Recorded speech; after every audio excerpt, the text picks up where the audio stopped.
Okay, good day mga guys. Welcome back to our channel, James More Sound. So, meron tayong ditong portable speaker, different icon 10 volts. Ang problema niya ay walang supply ang kanyang Bluetooth. So nagpalit tayo ng parts sa regulator.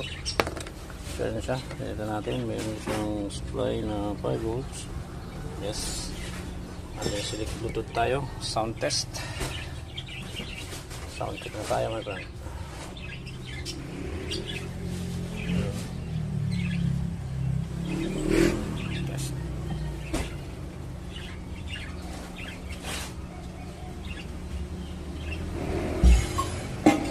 This is James Mobile Sound.